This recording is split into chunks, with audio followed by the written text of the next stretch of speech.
এই হাত বাইরে নেন, বাইরে নেন, হাত বাইরে নেন, হাতটা বাইরে নেন ভাই, ব্যথা পাবেন। হাত বাইরে নেন।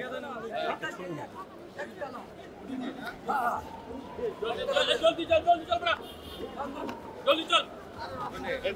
যান আপনারা পিছনে যান। রেখে আপনি বাইরে যান, বাইরে যান, ভিতরে ঢুকে গেলেন।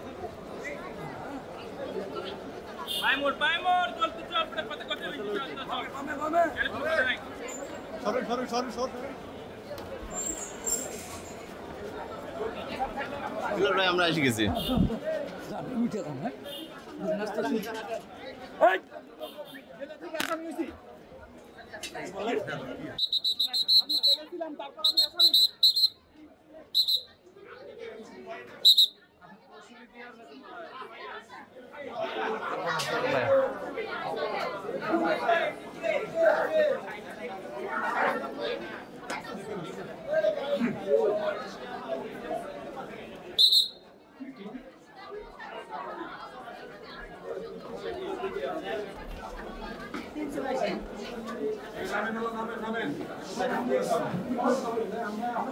কি বলতেছিলেন?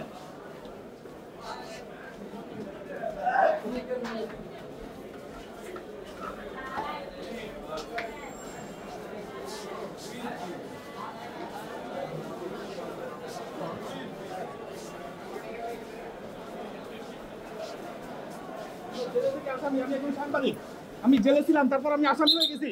আমি ন্যায় বিচার দাবি করতেছি, আমি এই ঘটনার সাথে জড়িত না।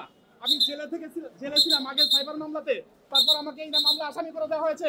আপনাদের মাঝে জাতির সামনে তুলে ধরুন, আমি একজন সাংবাদিক, তারপর আমি কেন আসামি? আমি একজন সাংবাদিক হয়ে আসামি কেন হলাম?